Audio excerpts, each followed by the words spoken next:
Webinar is now broadcasting. Hello, everyone. I'm Pierre Camille.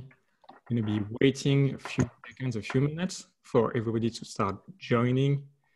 Thank you very much to all attendees currently joining from around the world.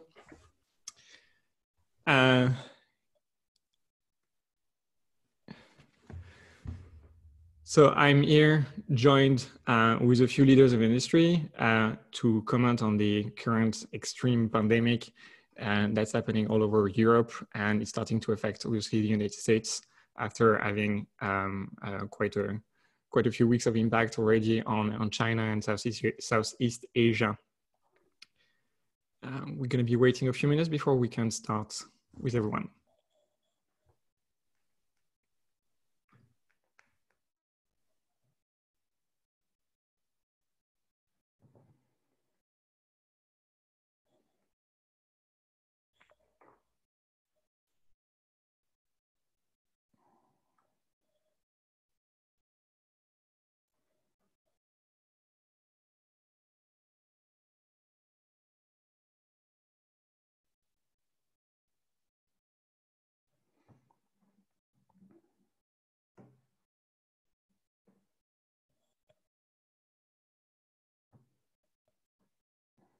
Okay, thank you. I'm going to start with an introduction of everybody that's going to be contributing on this call with a surprise last-minute guest. We have the pleasure of having Jesper on the panel. Jesper Rebers joining from San Diego. He's the founder and author of Get Paid for Your Pad, the leading resource on short-term rentals. And it entails a blog, a book, podcast, to help hosts get better results on Airbnb and other short-term rental websites. Jasper is also the co-founder of the STR Profit Academy, an online course and community for people who want to launch and scale a STR property management business, and STR Legends, a 4-day live mastermind. And so hello, Jasper, how are you doing? Good morning. Yeah, good morning, guys. It's pretty early here in San Diego, so you know, just starting an interesting day here. It's going to be an interesting week indeed. We also have the pleasure of welcoming Pedro from PriceLabs, live from Chicago, right? You're still based in Chicago? Yeah, based in Chicago. Yeah, so, thanks for having me. Pedro is a data scientist working at PriceLabs. PriceLabs is a cloud-based software for vacation and short-term rentals to help them dynamically manage prices just the way large hotels and airlines do. The mission of PriceLabs is to help small businesses in the travel and tourism industry by giving them access to advanced analytical systems that are often restricted to large companies. So it's going to be about data with you, Pedro, right? Yeah, exactly. Trying to get some insight there. Cool. Thank you very much for that, Pedro. Next, we'll welcome Pierre, the other Frenchman. There are actually 3 Pierre or Pedros, Pierre Camille, basically in this call. Is really confusing. Pierre is joining us from Madrid. He's a travel innovator and entrepreneur who currently serves as CEO of Transparent, the global leader in providing data intelligence for the vacation rental industry. Pierre co-founded Transparent in 2016 with hospitality industry veterans and helped grow the business that now track more than 34 million listings worldwide and serve hundreds of short-term rental property managers, real estate investors, and major brands like Booking.com, Amadeus, Accor Hotels, Focusrite, etc., etc., etc. And the list is long. How is the week going so far for you, Pierre? Hey guys, thanks for having me. Well, I've seen better days, let's say. I've seen better days, but thanks for having me. I'm excited to be with you talking today. Thank you very much, Pierre. That would also be about data coming from you. We also have a last-minute guest. Thank you very much, Luca, for joining us. Luca is joining us from Sofia in Bulgaria. Has been 5 years to 10 years ahead in the vacation rental industry. That's definitely something that we need. He's one of the most experienced thought leaders, having been in the industry since 2001. He's currently working with Trips and this community to create a neutral booking platform where value is captured and distributed at the network level with no company and hierarchical structure. It's a very interesting conversation I remember having last time at Vacation Rental World Summit with you on explaining, you know, how to have vacation rental and short-term rentals working on the blockchain to basically completely change the paradigm on the industry. How are you doing, Luca? I had better days too.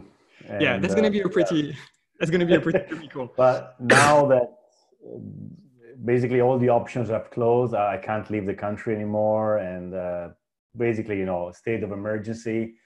a strange calm, like I've done what I had to do and now I'm waiting to see what happens. Thank you very much for that. We'll be basically hearing from you about what was the impact in Italy. And everybody will basically experience an Italy-like situation. That's exactly what governments are trying to avoid. And obviously, I think you have some wonderful, interesting insights about what's coming next and how can basically property managers, short-term rental businesses can basically go through that very long, to that period as unscattered as possible. And myself, so Pierre-Camille, I'm the CEO of SmartBnB. SmartBnB is helping Airbnb hosts and guests, Airbnb hosts to automate the communication by automating every event that can happen in the booking flow. And we automate conversations for 140,000 properties in 125 countries. I'm going to start with a little bit on what SmartBnB is doing in the past few days. I think what is interesting for us is that we've been mobilized basically since very early on the question of the coronavirus. The first thing that we did was circulating a survey already 3 weeks ago, starting on February 25th. This is at the time, just to give a little bit of perspective, there were 2,700 cases outside of mainland China. There are currently, at the latest count, based on Worldometers, 88,700 tested cases, with now the leader being Italy, Iran, France, and Germany, followed by the USA and soon the UK as well, with the number of rates doubling every 5 days. The reality is that we wanted to have a piece of content, to have post on a blog to document, to basically say what users have been telling us about their perspective on the coronavirus. But since the situation has completely changed dramatically, I think basically the insight that we have from that survey are completely outdated. It basically was from a time when everybody was kind of replying that we were probably on the a bit too early in asking people their opinion. And the main feedback we received at the time was that we were too concerned about a disease that was less severe than the flu. Obviously, 3 weeks later, the mindset has completely changed, and we are, I think, just starting to realize the impact on the industry and obviously on the healthcare systems and society as a whole. Basically, we're going to dedicate obviously a lot more on content to navigate this crisis in terms of how-tos, to-dos, and strategic pieces on what that means for the industry and how to navigate through that crisis. Just want to mention as well what's been a week so far and what the past week has been about. We've been helping, with existing features to guide our users to know where their countries are coming from, especially our customers that are based in the US, so that they understand how much of the revenue is basically at risk due to the US travel ban on the Schengen area and 26 countries now, all the countries in Europe anyway. We also have been releasing a mass messaging feature. Obviously, a lot of customers want to reach out to all their guests to let them know what is the situation locally and how to proceed with the cancellation, they decide to proceed. We are also working today on a possibility of detecting questions about a cancellation. So obviously we know that this is basically the main question that's being exchanged on Airbnb, and we want to allow our customers to automate proactively to answer questions about cancellation in terms of refunds, in terms of cancellation policies. One of the things obviously that our customers have been reaching about, considering the impact that was obviously we know has been, can be extremely concerning, is that we want to clarify again that our pricing will be flexible for as long as it takes for you to recover. That means that normally on our pricing, we charge for listings where there was at least a check-in in the past 30 days. We will also discount all listings where there is no check-in in the next 30 days, or if there are fewer than 5 nights booked. So you can reach out to support at smartbnb.io on live chat to our team to basically get a review or invoice, and we are ready and prepared to have that happening. We also want to reassure our customers, because that basically is going to be a very part of our job right now. Our business is solid. We'll go through this crisis. We've been there before. We'll do it again. I just want to highlight that we are actually seeing customers also turning to us for automating their operations. And in this time, especially of intense cost cutting For the rest, it's business as usual for us. We have been remote and distributed, so we have always been working from home. And in a way, we've been practicing social distancing for quite some time now. So no member of the Smart BNB team is affected by the coronavirus at this point in time, and that's basically great. So I just want to dive, starting early, with some of the data samples before I let our panelists join and share what they also are saying. So this is the data that is coming from our experience on 140,000 properties in 135 countries. There is an inherent bias with this data set, is that 30% of properties are based in the US, which basically represent that we at that stage will not provide any insight into a particular countries, but that's why we have Pierre and Pedro to give more detailed insights into cities even. To give an indication in value, that represented more than $500 million in sales for our customers in 2019. And obviously the question is, how much is that going to represent for 2020? So the first thing is about exponentials and what we are seeing. So I wanted to start just simply by showing this curve. The type of curves that we are seeing obviously more and more, and in the past few days, we started to associate this exponential curve to the number of total cases of the coronavirus. You should be familiar now with a slow start, a quasi-linear growth in retrospect, and then a proper hockey stick that accelerates and seems completely out of control. This graph is not the number of new cases. This is, since we're a messaging app first, we wanted to have a look at what are people talking about on Airbnb, and wanted to expand on how many mentions of coronavirus keywords or disease, outbreak, pandemic, etc. are being exchanged on conversations for Smart BNB users. And obviously you can see that it kind of relates with another curve that you are familiar with, which is the number of reported cases. So you can see it completely aligns. And this is obviously due essentially obviously to the impact of the media and the general information and breaking news and emergency situations that are being broadcast all over the place, all over the world. This correlates with the reported case outside of China. I think one of the first things that we can spot is that there is on this curve, and it's probably a bias based on our own data set, but there is no impact of the China phase of the epidemic. So it starts to really grow. So I just wanted to have a few cases here to basically date it back. So starting on January 28th, that's when Airbnb started releasing its extenuating circumstances policy, which affects obviously a reservation that are in China or reservation from guests that are in China and could not travel elsewhere. And what we see is that this is not a stage where there are a lot of mention in the conversation about the coronavirus. It starts a little bit more on February 28th when we pass the threshold of 1,000 cases in Italy.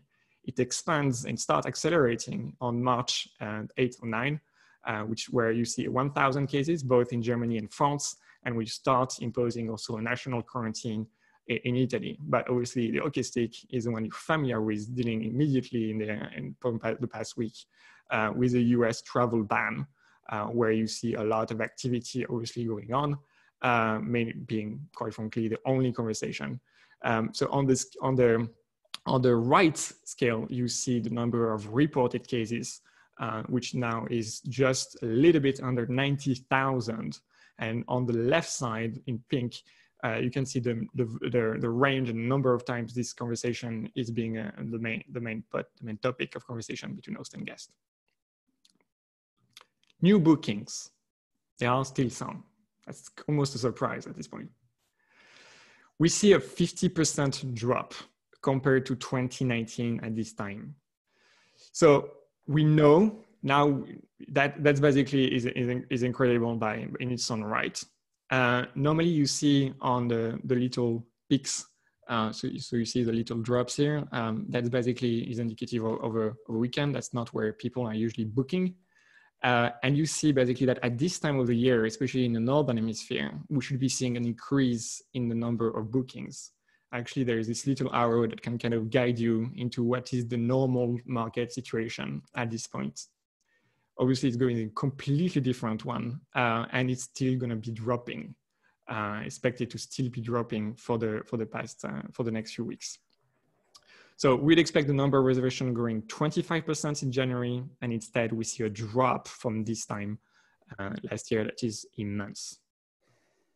So again, some timing indicator, January 28th, extenuating circumstances restricted to China, 1,000 cases in Italy, where you start seeing a drop, and that is very, very obvious, and March, then the travel ban.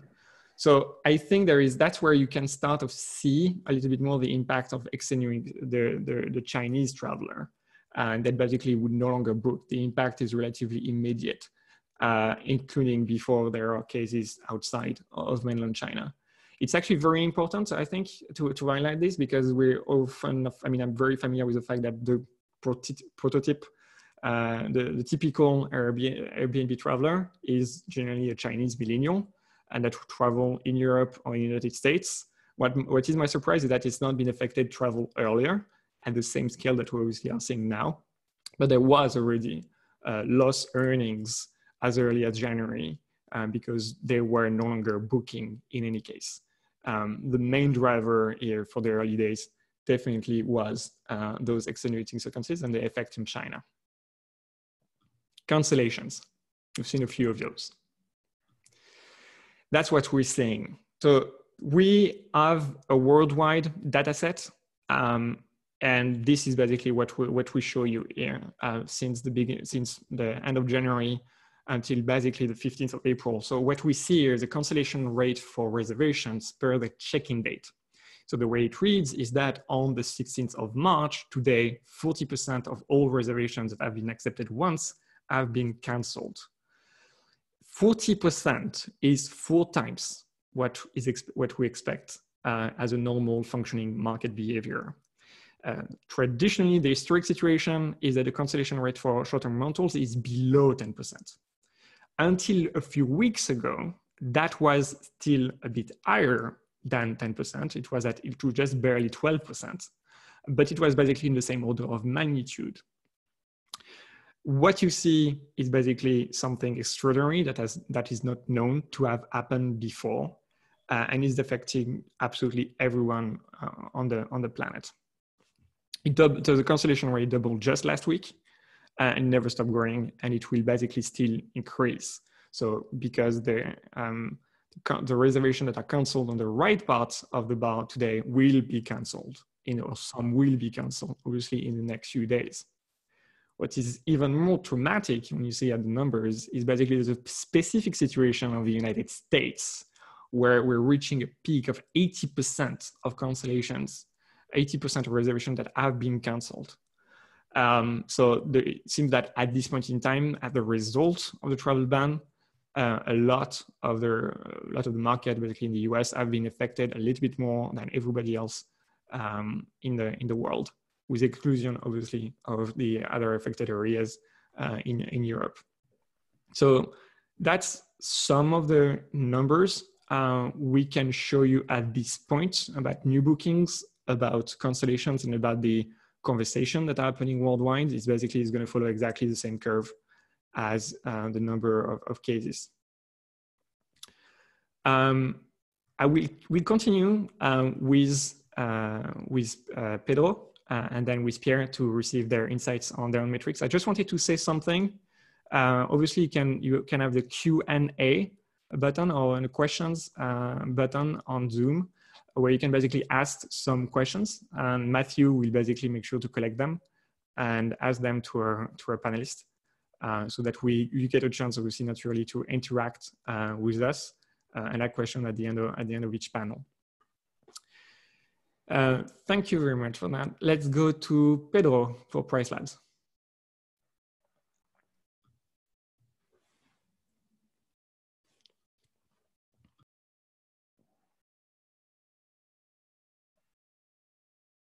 Hi. Yeah, thanks for having me, Pia. Yeah, my name is Pedro. I'm a data scientist at PriceLabs. And I guess the point I want to make today is about how different markets are being affected in different ways by the coronavirus. So we have these global trends that don't look very good. and some places they look terrible. And I guess that's kind of my point. Some places are going to be, well, way more affected than others by the coronavirus. And I also want to help guide property managers to make better use of the information that they have out there. So to make this point, I guess I'll start with places that have been severely impacted and that have been on the news quite a bit. So you can see here, this graphic is going to give you some data about Milan and Austin. So these are two places where we've seen a massive drop in occupancy. So this 14-day occupancy outlook on the y-axis there is an index for future-looking occupancy. So not exactly occupancy, but you can think about it as a way of tracking trends for occupancy. And what we've seen here is that prescription kind of events, so events that are mandated. So if it's a city lockdown or if it's an event cancellation of a large event that attracts a lot of people, are having obviously dramatic impact on these places. So you see there on the green curve for Milan, the Lombardy lockdown that started in mid-February just kind of had a massive impact on their market. And on the other hand, in the US, you see Austin, the South by Southwest cancellation a lot of bookings got canceled because of that. And so we're seeing these drastic impact on occupancy. On the other hand here, I'd like to talk a little bit about the places that aren't being that affected. So even though there have been cases in Seattle, Paris, Chicago, and Breckenridge, which is a ski destination in Colorado, we haven't seen that drastic of an impact yet. And for now, we're kind of interpreting that as the fact that if the measure is not a prescription, so if you're talking about advisory measures, so the WHO, the World Health Organization, has been talking about social distancing for at least a few months now. And in the US, there's been several states that have been implementing social distancing measures, but they're not mandated by law. So we haven't seen those measures have a large impact on bookings yet in some places. But it's a whole different story when you talk about places closing restaurants and closing bars and talk about travel restrictions especially. So you can see there that we might be seeing a trend change in Chicago and Seattle. There's just been some additional restrictions implemented in Washington State and Illinois in the last couple of days. So this might be a beginning of a worse trend for these areas. But what the good news is, what we've seen so far, is that the things to keep a look for are not the news where the number of cases is rising to a certain degree, but especially keep a look on event cancellations and also this kind of travel bans, of course. So it kind of gives you a measure of what information to use to make decisions for your short-term rental. Cool. Yeah, that's my point. All right. If you have any questions later, I'll be answering them. Yeah, I mean, there is a question from Ivan on the chat asking us. Sorry? Oh, go ahead. Yeah. So a question from Ivan, if basically the PriceLab models have been adapted to take into account those events, I'm thinking even the events cancellations, and if you have any advice for hosts when setting their base price now. I think the answer can be even more abrupt than basically the discussion about the base price. Yeah, of course. So yeah, PriceLabs doesn't track events by calendar. So that's been handy on this situation because we track events by occupancy. So as cancellation comes in, we stop interpreting a date as an event because the occupancy of the date goes down. So that's good news for the host because the algorithm will automatically pick up on those changes. The bad news is that sometimes it takes time, right, for the cancellations to come in. So Airbnb is updating their policy regularly. So just recently, they've kind of opened up their policy in the US and allowed for massive cancellations. So what you're going to see is abrupt change in occupancy. And so to get ahead of the game, what the host can do is manually track their events. So they'll go to a date where an event has been recently canceled. So this happened in Milan, for example. There was a design show that got canceled in early March, I think. And so what the host can do is go to those dates and manually drop the price temporarily. And then once PriceLabs picks up that massive occupancy drop, the prices will lower even further. And then PriceLabs will align the prices with the market. So the other thing is base price, which you touched on. So I think events are one thing. So these are like sharp drops in prices for specific dates. The other thing is general market trends. So we do expect the market depression to have a long-term effect on prices, especially in the US and Europe so far, and of course, Asia. So lowering your base price based on market trends is our advice right now. So we're kind of posting some advisories once in a while. And that's to account for those long-term impact on bookings. And how you can do these changes is one, by kind of doing it proactively, just because property managers, professional property managers have a little bit more insight than your non-professional property manager. So yeah, just lower your base price based on your experience and what you expect. And the other is use the analytic tools that you have on hand to kind of be ahead of the game. So you have PriceLabs has its own analytics, so you can use base price help. Transparent is another good example of a place that you can go to get your analytics. So you use those to kind of see where the market is going in terms of both occupancy and price, because the savvy property managers are already lowering their prices and lowering their and keeping track of the events. So you will see a drop in revenue, of course, because the large dates are the ones getting canceled and not the low revenue dates. So that's unfortunate as well. But yeah, keep ahead of the game, use the analytics. That's obviously as long as basically you don't have completely mandatory measures in terms of closure of borders, travel restrictions. Yeah. But that's basically something that we'll talk about a bit later. Thank you very much for that, Pedro. You're welcome. Thank you. Pierre, on transparent, so what are you seeing on your data set? Sure, let me share my my slideshow here. Can you see my screen? Yes, we can now. Thank you. Great, amazing. So yeah, maybe before I jump into the data, just to give everyone a bit of a bit of context about ourselves. You know, we're a small company. We're 30 people, and we're based here in Madrid, so one of the most affected cities right now. So you know, we know firsthand how real this situation is, and we've seen how probably undervalued this situation has been for the last few weeks. You know. So, you know, we're all working from home. There's a complete shutdown here. The hospitals are collapsed, and it's not expected to be better in the next few days. So, you know, we're very, very well aware of how this is affecting us. And this is also affecting a lot of our clients. So, you know, I've seen all of our clients in Italy having basically zero occupancy, complete cancellation, a bit catastrophe for a lot of them, especially for the one doing rent-to-rent model. And now we're seeing the same pattern in all over Europe and going slowly everywhere. So my main message here today is, you know, if there is a time to panic, it's now. Panic early is always a good advice. And, you know, prepare, communicate, prepare your employees, communicate to your employees, communicate to your owners if you've got owners, and, you know, prepare early. The worst you can do is not take any decision. So, you know, because we're in the front line here on this crisis, you know, we're the first sector to fall down. At Transparent, we made a small, you know, landing page that we just published today to help keep people engaged. So thanks for Camille to give us a bit of a, you know, an occasion to present it today. We're going to make echo to some of the charts that you've shown earlier. And if you want, we're going to be updating that on our landing page on an ongoing basis. So the first thing, you know, we're looking at there is basically the number of cases. And we try to keep up to date with relevant information that are, you know, relevant to the travel industry in general.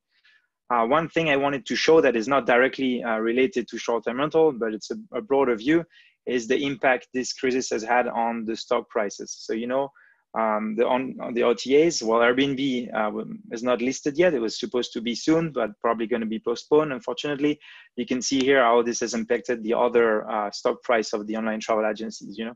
TripAdvisor has lost more than 50% of its value, and this is not updated today because I know today is another terrible day. But basically, we've lost $42 billion in market cap from you know, the enterprise and the companies that make business of our fees, right? So you can imagine how the market is expecting basically the short-term rental market to behave. You get an idea of how investors are seeing the space, right? It's almost unprecedented. So with this introduction, I wanted to move to you know, a chart showing the global occupancy last year versus this year. So it's very similar to what Pierre-Camille showed earlier, and what you can see clearly here is the same thing Pierre showed, which a big drop starting from March. Basically, you know, the China impact is very slow here, very, very little. and it started really impacting when the European, especially when Italy got heavily impacted, right? So you can see on the books where we are for the year. It's a bit early to see how summer is going to come. I know there's been some questions about that. This is definitely something we're going to update in the next few days as we produce more research. If you look at this by months, clearly March is when the occupancy drops. So we have March to date. This was done 4 or 5 days ago, a 23% drop in occupancy year on year, and this is global again. And this probably does not account for a lot of properties that were not cancelable and that just had vacant units because of that. So it's early to see, but it's really already it's real. If you look at the impact, it gives you an idea of where the most affected countries are going. China is 61% down year on year, and again there are cancellations effect in there, and there's probably a bit of long term as well. But Italy is following closely, and the rest of the countries are there. And you can expect that in your market, this is something similar that you're going to have to see. So that's why again, prepare your owners, prepare your employees, and all of the different parties involved in your business. One thing important, and Pedro, you mentioned having a look at event cancellations, where we keep tracking the event bans. Right now it's pretty much all over. We did that chart last week. Most countries didn't really have a ban. I think the UK are still discussing their bans. I'm not sure what's the status here, but basically, in France you can't meet if you're more than 100 people. In China, obviously, it's completely banned. In Italy, most places as well. You can't have wedding, you can't have funerals. Here in Spain, you can't go out except if you have a real motive. So, most places have canceled event, and this is definitely going to continue accelerating and impact all of our business in the short term. We come from a period, in general, of high growth for short-term rental. There were growth in demand, but also growth in supply. This is what we wanted to show here. This was growth year on year from February to February. So some countries like China grew a lot and have a lot more supply. So we haven't seen yet an impact on the supply, right? People haven't really withdrawn their properties from the platforms. So we have the same amount of supply with much less demand. So this is definitely going to impact on the short term. Just wanted to compare here and show you the biggest countries. I don't know where all of you are from, so we're going to try always to be as broad as we can. These are the top countries by amount of properties that are rented as entire home, okay? So the United States come first, France second, Italy, China, Spain, etc. You can see that most of the most affected countries are in the top 10, of the most touristic ones. So this is gonna accelerate probably, in the US, France, etc. We can see that the forecasts are not very optimistic. And basically the heaviest affected market are gonna be one of the biggest also short-term rental markets. So it's definitely going to be something that affects us all as an industry. We discussed a bit about cancellation, where we wanted to show you, I'm going to zoom in here, some markets. These are some urban markets. You can see the amount of cancellation in just 7 days. We've never seen that. I mean, we've seen that in very extreme cases. I can speak about it at the end, but very rarely, right? So hurricanes, political situation like we had in Hong Kong with the protests last year. But really at this scale, we've never seen that, okay? So this is, clearly you can see the Italian markets, but slowly it's going down to the other markets, almost correlated with the number of cases. What you see here is there is a certain resilience for the leisure market. So the more travel for leisure destination are a bit less affected. And if you move to the US, it's very similar. So in the US, this was taking almost a week ago. So clearly this is going to change because Austin had the cancellation that Pedro just showed, but basically it's slowly getting there in the US with quite a higher than normal level of cancellation. And you can see as well there that the sort of more leisure market are a little bit more, this is North America in general, sorry, a little bit more resilient. And we discussed, and I think it was you, Pedro, mentioned a bit the price drop, that the more expert property manager were dropping the rate to try to adjust. Well, we can see clearly here, in just 14 days, rates have been adjusted for the month of March. And again, it's not compensating for the lack of occupancy, but it is clearly affecting overall all markets. Just one minor comment, it's normal to drop rate when you get close to the date. So there is a bit of event from that, but it's also mostly due to the current situation, right? So we have the same chart here in the US with the the drop that we can see. All right, so we'll continue monitoring that, and we'll keep posted everyone, and hopefully open to more markets. Pierre, I think you mentioned the Airbnb, the exceptional cancellation policy fee. So we've summarized it here. I think there've been just a new article now that they extended that. But basically, you've got now a time period where you've got to refund host, and Airbnb's got to refund the service fee for very heavily affected areas, right? So it let us think a little bit what's going to happen with the cancellation policy. Today, we estimate that this is the mix globally of cancellation policy. You see there is a bit of flexible, but the majority is still quite moderate or strict. And this is probably going to have to change if we want to recover, recover the demand for the summer and for most of us is the high season, right? At the end of the day, look, people are going to be locked down in their house. They're still going to want to escape. They will want to plan. So probably we'll have to play with cancellation policy and play with flexibility to ensure to fill our books, basically. We've also loaded some articles. So Pierre, when you publish anything, let us know. We'll load it in here as well, Pedro as well, and all of you guys, if you ever publish, we'll make sure we gather everything in one place. And yeah, we've got some reports we're happy to give for free in this context, guys. And for sure, don't hesitate to reach out to us if you think we can be of any help. And maybe a couple of things I wanted to mention. I think this article is quite interesting. I was reading the other way. It shows how the hotel recovered really quick in 2003 after the SARS outbreak in China, okay? So on this one, we're on the front line and, we're gonna eat the whole thing. But what we can also imagine is that we're gonna probably be the first one to recover, and hopefully, the recovery will be quick. So we wanna keep an eye open for when this recovery open, because there will be a lot of opportunities. Investors will come back and they will prefer, the best operators, the best managers. And I think that's one hope that we have, is that the recovery can be hopefully as quick as the drop has been and is being. All right. So that's about it on this side. Again, maybe the last point is the similar situation we've seen Puerto Rico, for instance, the hurricane. I know I was based in Puerto Rico, so again, this one I saw it. Some people found creative ways to fill occupancy. For instance, there were rescue teams after the hurricane who had to come and help rebuild the country. They needed accommodation, and this saved basically the season for most people.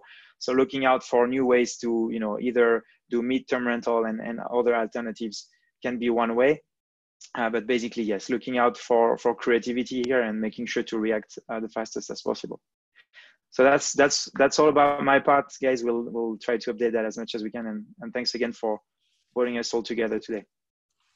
So your tips are basically invest into leisure properties, changing the cancellation policy to flexible, so that basically when it reactivates, be in a better position, and wait for the crisis to pass, which obviously take action. That's the worst thing you can do, is wait. Take action as soon as possible. Right. But yeah, and midterm rental might be and it goes against all of our industry here interest. But at the end of the day, people need to do what they need to do to survive. Absolutely. Okay, thank you, Pierre, for that very comprehensive presentation. It's really amazing to get all those data points from you on your data sample in particular. So now we're going to turn into basically the part about how to prepare. I think that will be with Luca's experience. We've been monitoring that in Italy in the past week. So basically, this is a wave. There are countries that are a bit more in advance than others, but the wave is basically unavoidable, it seems, and it will be very difficult to have to not eat the wave yourself. So basically, there is 9 days of difference between Italy and I think the rest of France and Germany, and I think a little bit more with the United States, depending on tested cases. So Luca will provide us a bit more on that, and then Jasper for another outlook also in the same direction. Yeah. So the data you guys have shown so far is based on what happened, and to see what's going to happen. Actually, I think it's pretty easy. You just look at Italy, and as Pierre was saying, is this going to happen in a week or two? Exactly the same. I know it's hard to believe. It's pretty heavy, but and we hope it doesn't happen. but plan for that because it's pretty obvious. So what's going to happen is a complete shutdown of the whole tourism industry for months. I think this is the base we have to start from.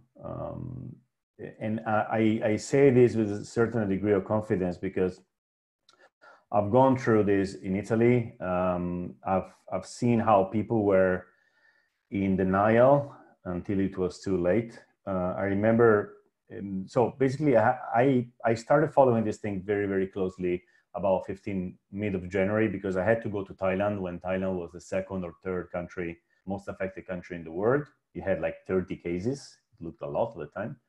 And I decided to cancel my trip, which was supposed to be at the beginning of February. It was a business trip. And then I've seen this monster growing. And I've seen also people like, the media or the politicians dismissing it, while the people I started following, like scientists, for instance, saying that this is something which is going to affect all of us. And week after week, it's been proved that the media and the politicians didn't know what was going to happen. And the people too. So everybody in denial except the scientists. The first time I raised the question in TRIPS is a community of hosts and guests. It was at the end of January, when there were 11,000 cases in China and almost nothing abroad. A few, they were starting to close the flights from China, basically. And I said, guys, this is going to be big here too. And well, people didn't believe.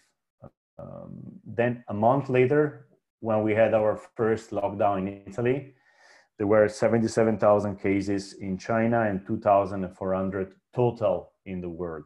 So Italy went in a partial lockdown.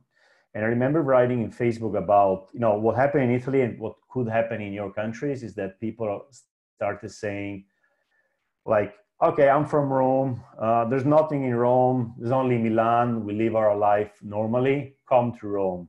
Or even people in Milan making these beautiful videos of people having spritz in the square, saying, come here, it's just a flu, don't worry. And I told them, guys, stop this thing, because this is borderline criminal to invite people to Italy, and people won't come anyway, because when they come back, they're going to be in quarantine. So people were in complete denial. I remember this post attract a lot of backlash against what I was saying. I was like 60%, 70% of people were like saying you are just too negative on that.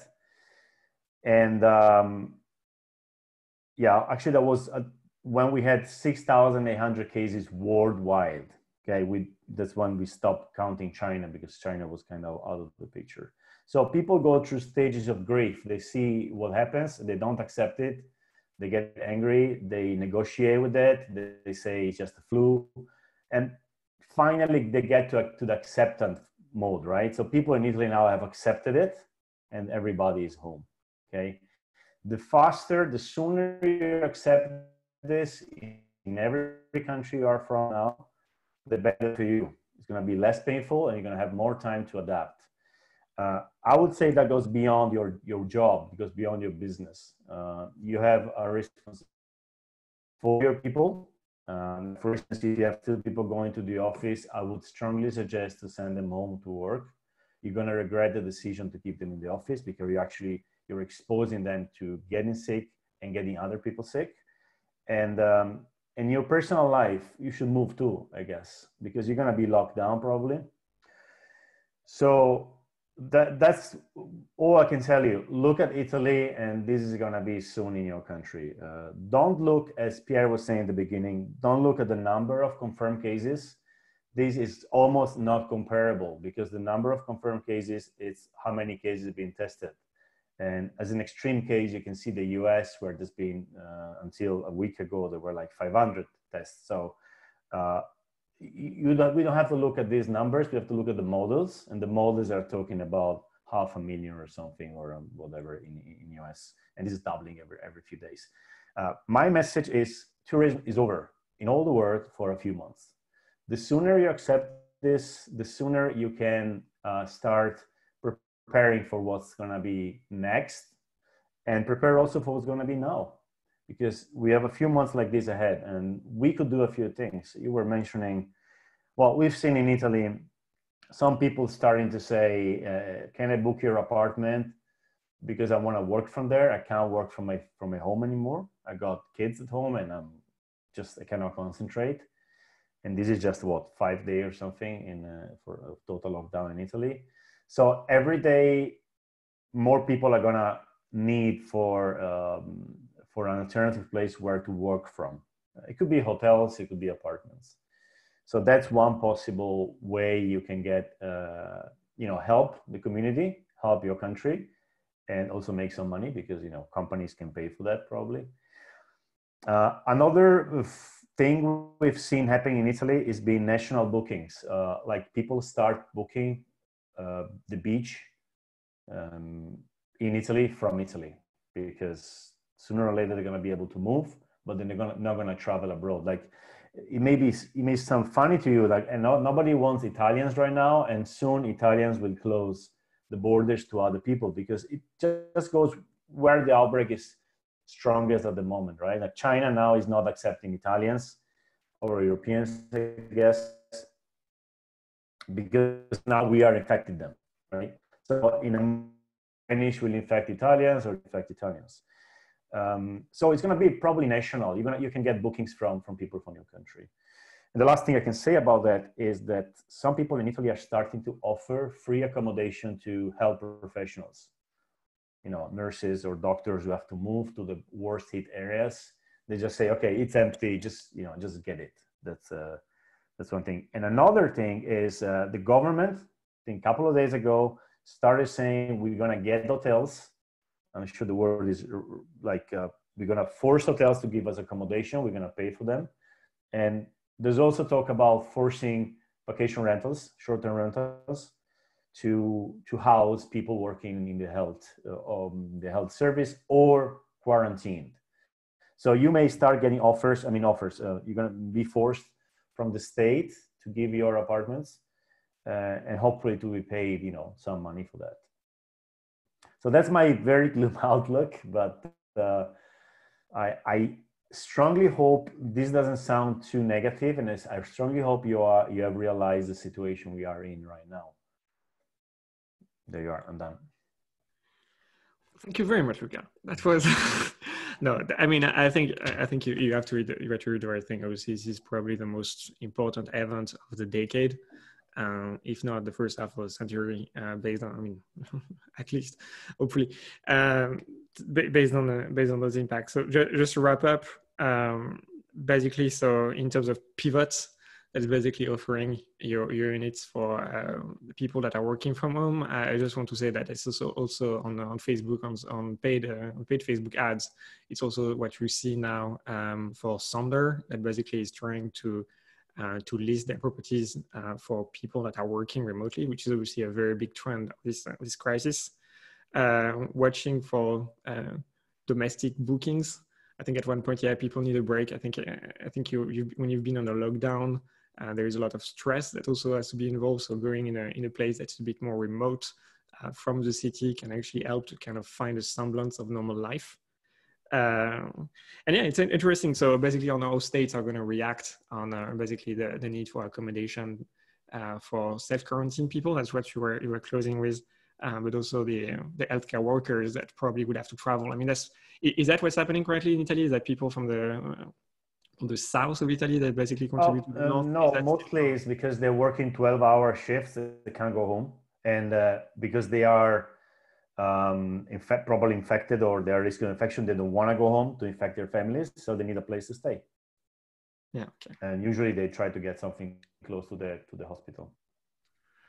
Yeah, I just want to say something, because also the great point is basically a lot of authorities are looking at the number of tested cases. Obviously, once you are in an area that's affected, ludicrous the idea is, as soon as shit hits the fan, you no longer can test. That's what's been happening in some areas in France, where they basically were lacking the chemical to do the reaction to actually check for coronavirus antibodies. So this number is starting getting absolutely limited once you actually have hospitals that are overwhelmed. The only country that notoriously has made a great job at this is obviously South Korea. which is basically mass testing. And nobody on this call is obviously epidemiologist or medicine, etc. But I think it's basically what we've been hearing all along. And I think the good call is to multiply. I mean, there is a great post. I would have to share the link as well on basically the right method is actually to compute the number of deaths and basically assume that you need that the real mortality, the real lethality of the coronavirus is probably closer to 0.6%.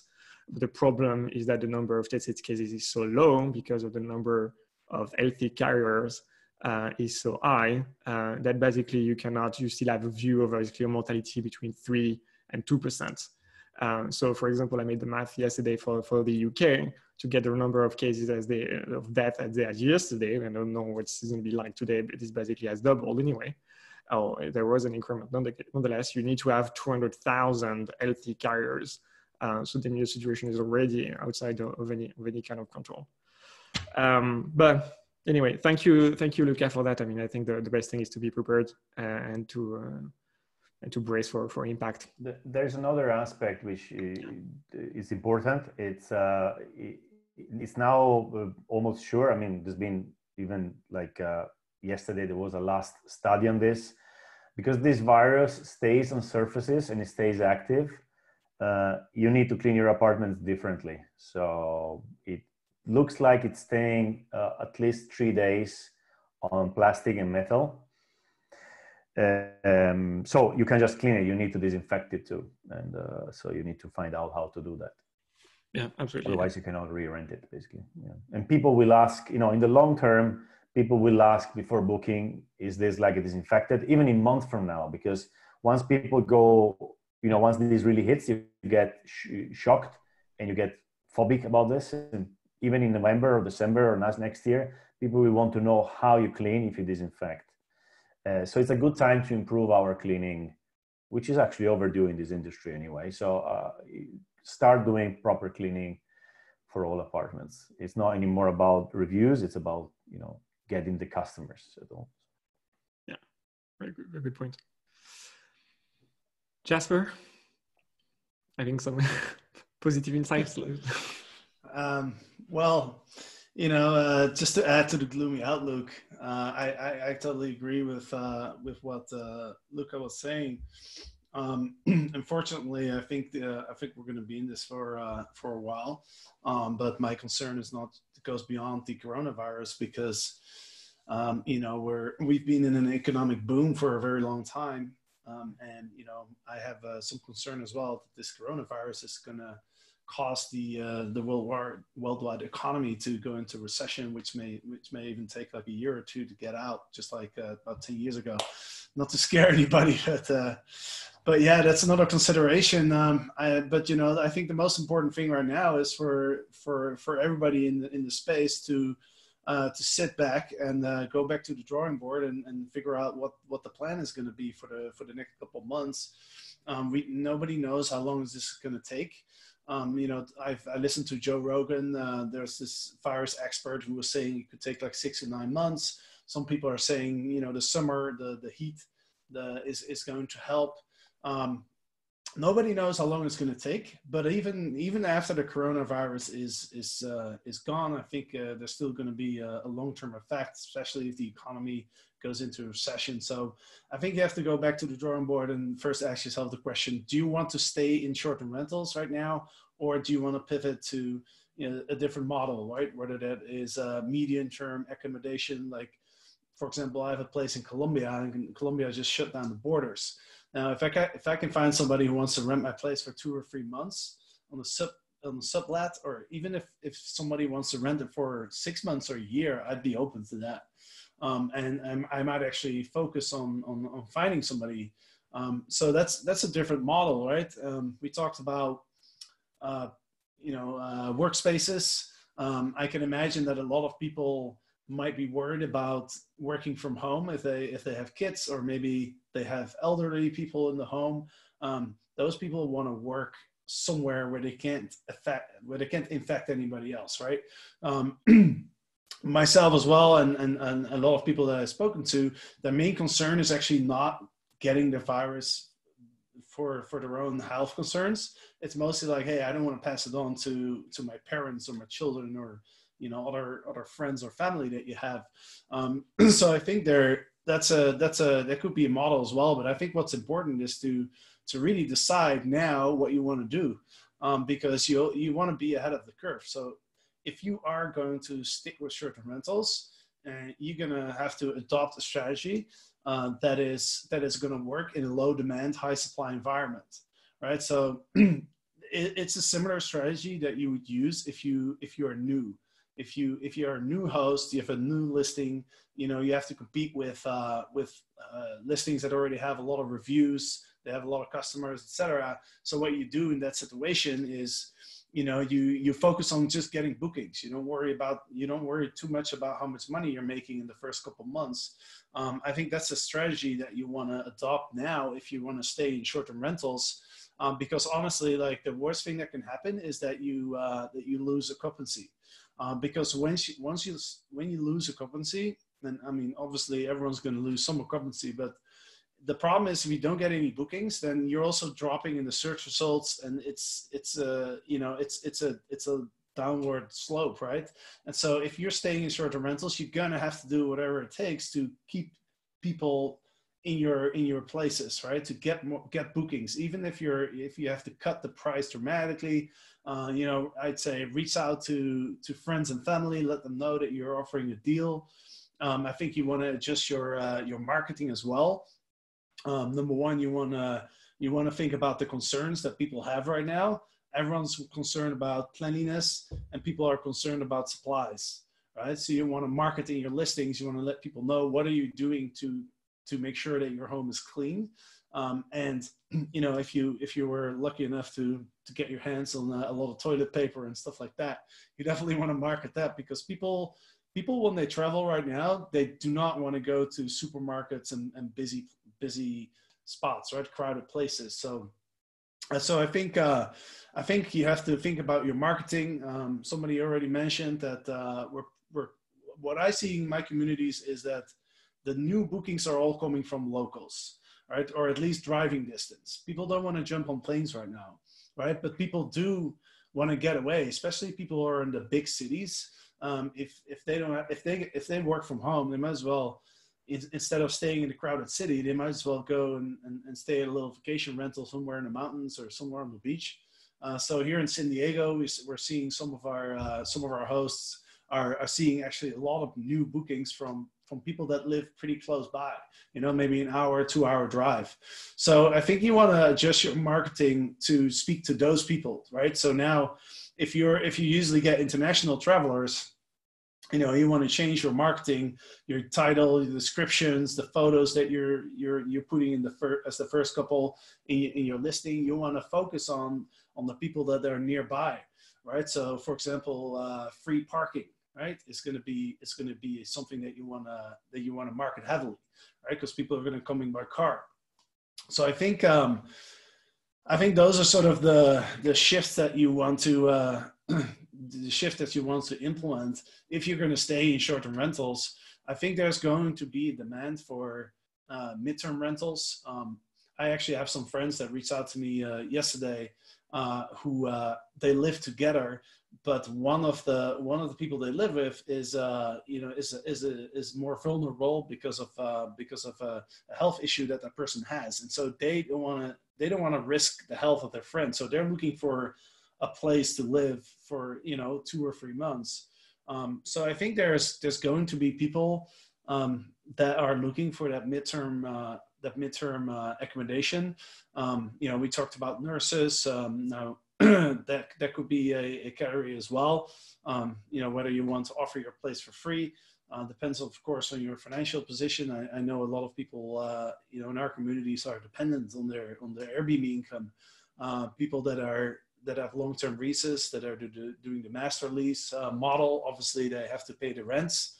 We saw what Sonder is trying to do, turn their spaces into remote work offices. But also, I think and somebody asked this in the questions, I think, what do I do with my the properties I'm renting? Should I drop my properties? Well, I think I think you have to talk to your landlord and see if the landlord might be open for a management model. I see some people in my communities do that. They talk to the landlords and they say, listen, I'm going to be able to pay rent. So let's switch to the management model and make the best of it. I see people asking their landlords to postpone the rents until later this year. Because, you know, obviously that's the most difficult spot to be in right now, is if you have these long-term leases and you're going to have to pay the rents, but you're not getting any short-term rental income. So yeah, it's I mean, I'm talking for a while, but yeah, there's options. I think the most important thing is you have to decide fast, because the earlier you decide, it's the same with the drastic measure policies that the countries are implementing. The sooner you implement your policy, the better you'll do, I think. So if you're going to make a pivot, you want to pivot now. If you're going to stay in short-term rentals, you're going to have to really cut your prices. You're going to have to make it as attractive as possible to book your place. So, you know, I would drop the strict cancellation policy. I would make sure that you have a one-night minimum stay. You know, look at your booking settings and make sure that you can take last-minute bookings. We're seeing quite a few last-minute bookings in some markets. So you definitely don't want to, you know, need time to prepare your home. You should have it ready. Probably you want to offer a self-check-in option, because people are going to be concerned about meeting, and they see every human being as a potential danger now, right? So if they know that they can just check in, they don't have to be around anybody. That's probably a good thing right now. So yeah, that's kind of my view. I don't know if people have any questions, or Pierre, if you have anything else. I'm just going to touch on. I'm just going to highlight something that I find incredibly sad, but actually probably reflect the situation in some affected areas. So, I mean, marketing supplies. I think marketing that you have a place with toilet paper is probably the saddest thing I've heard in a lot of time. But yeah, not that there is actually a shortage of toilet paper. And by the way, yeah, you may have diarrhea, but it's never been, when that's the case, you are in any case already hospitalized. When there is the capacity, and what you can do to defend it is basically obviously practice social distancing, and no shaking hands, cleaning stuff, cleaning frequently, which basically is a message that everybody has heard. I just wanted to go back basically on the master lease business model, because that's actually probably the one in the market that are probably freaking out the most right now when they seriously, when they are talking about it. So I know, Jasper, that you're working with some that are practicing that model, if I'm correct. So do you have any insights based on that? I mean, what's the outlook? Well, I mean, I would say, talk to the landlords as soon as possible, right? Because at any point when things change, you want to be ahead of the curve, right? So, if you're renting properties from somebody that has like 50 units or something, and you're the first one to ask for a postponement of the rent, then you have a better chance than if you ask 2 weeks from now when everybody else has already asked the same thing, right? So I think be ahead of the curve. And it's like I said, you can. I see some people that are talking to the landlords about switching to a property management model. Yeah. So that's another option that you have, but unfortunately, there's not that many options. I mean, in the end of the day, we're all going to be affected, and not just us, the whole world, but we're getting hit the hardest. Okay. I saw some questions, by the way. So great. Gary's asking about Sonder marketing, how they're marketing their properties in office space. You can go check out their. I have a screenshot actually that I looked at, but they're basically, you can just look on Airbnb and find the Sonder units, and you'll see it. Or if you Google it, you'll see. I saw a picture of it.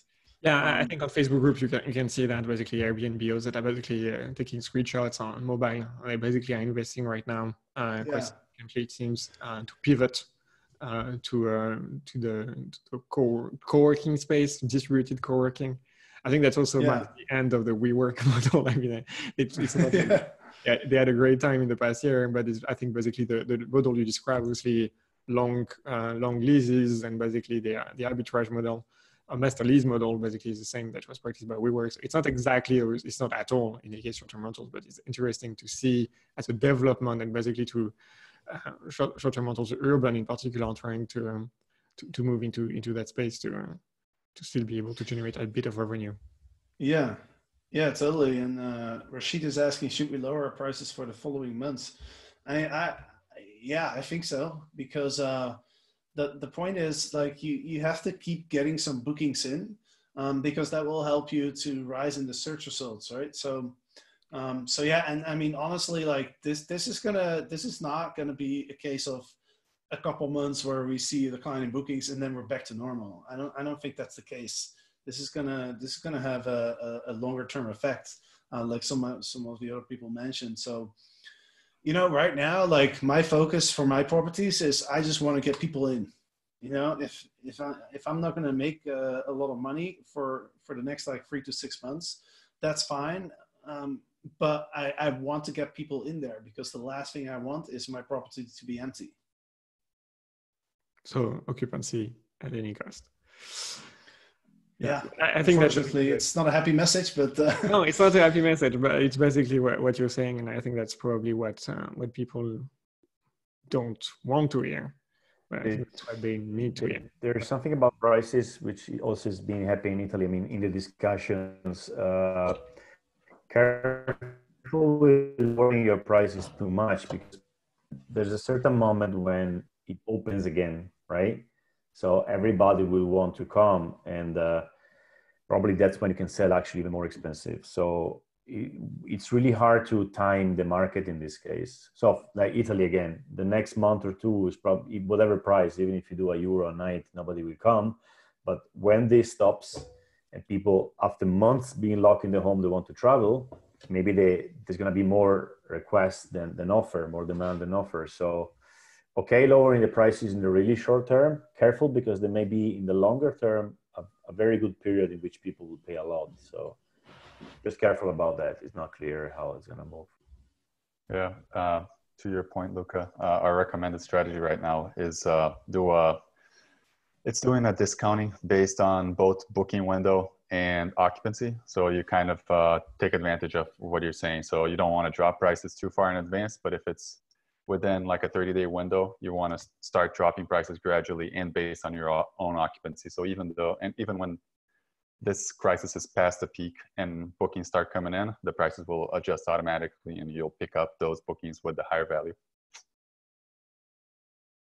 Absolutely. Matthew, is there any further questions that I want to thank everyone, Pierre, Matthew, Luca, everybody has contributed to answering on the question that were asked on the live chat. So thank you very much for doing that. I apologize for not doing.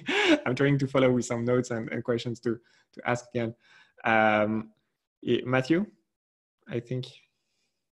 So just to clarify, so somebody asked about the extenuating circumstances part on the host part as well, so that hosts can feel free to cancel.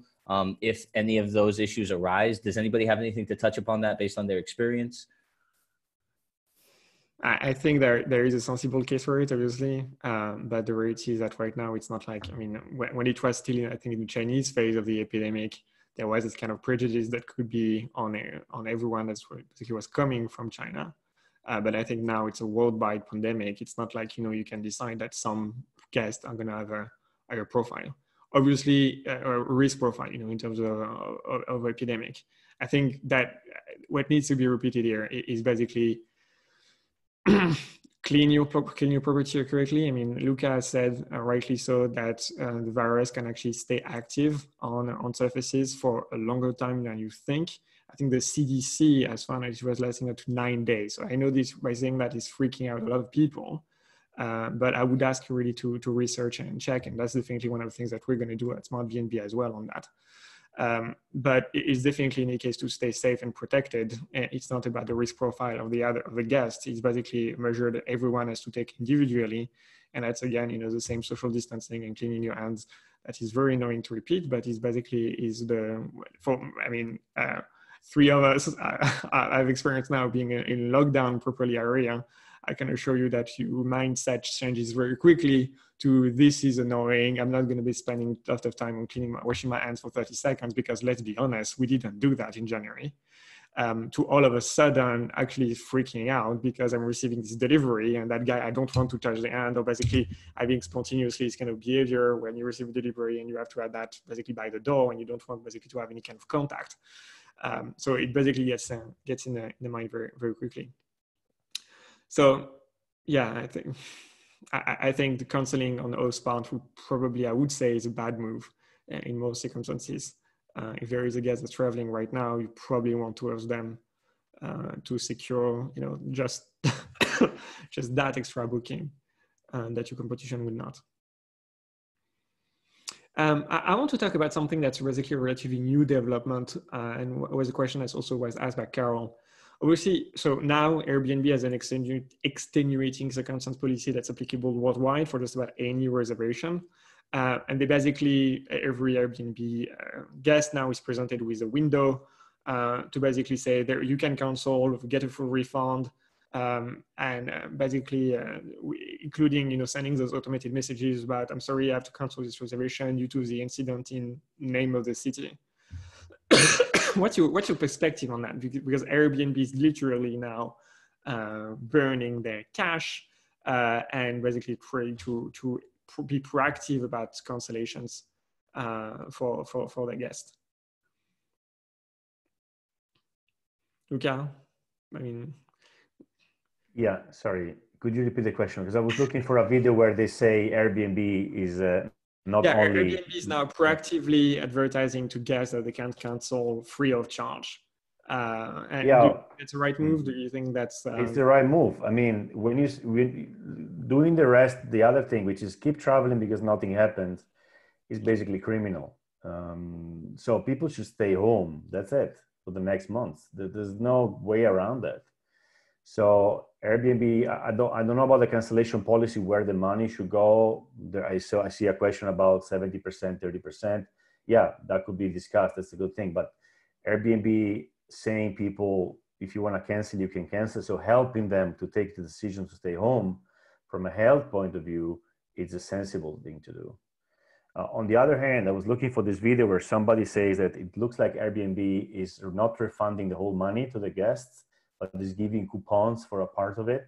So they are actually keeping some part of it.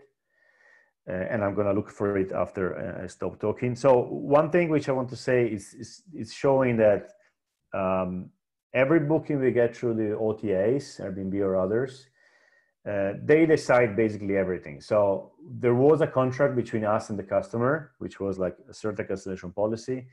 But this contract is being broken by the OTAs because they have total control of it. That shows another way, another thing which I see is going to change after this disaster.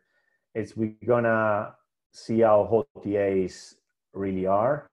Okay, they own the completed the transactions, and we are just basically there to provide the service. So also our relation with the OTAs is going to change. I see people now talking about getting together and closing all the calendars so they can negotiate commissions and stuff like this.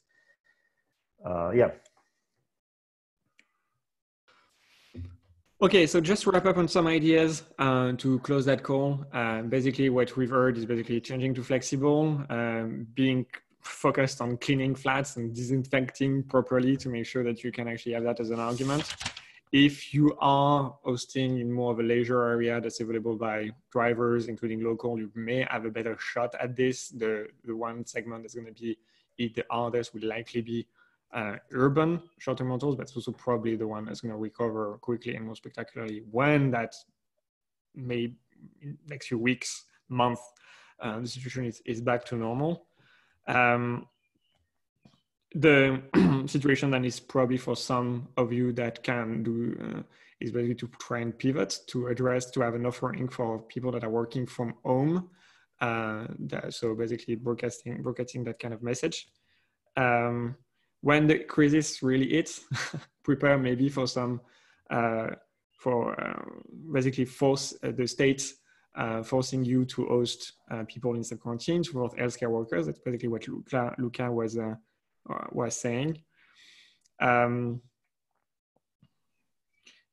Advertise on cleanliness, supplies maybe even if that's really needed, and maybe one of the other theme that everybody was talking about was basically transitioning to midterm for a few months, just simply to get the capacity of paying back some of the rents, or basically being able to give some money back to clients, depending on your model. Anyone else want to add something here before we wrap up? Okay, well, you know what? This is a call that was pretty gloomy. I think this is the right call to have at this point in time. Let's stay in touch and have something to see. Hopefully, let's hope the reopening of Italy, not going to be in a few weeks, but let's revisit that in a month to check how things are going. I really hope that Italy would be reopening for business. That's the case that we see also in a case in Wuhan. So they were in lockdown mode much earlier, which basically means that the peak was a lot lower, and it still got 80,000 people being affected and tested by the disease. So obviously, it's going to be the running theme. I think we can basically have a webinar like that to touch on some news and share some ideas in the ecosystem, in the industry, and measure obviously the impact. Thank you very much, everyone, for your contribution. I know this was a bit last minute, and I want to thank you very much for basically being available on such short notice. We will share the slides that you have to everybody that can make the request. So we'll be reaching out to attendees very soon with those contents.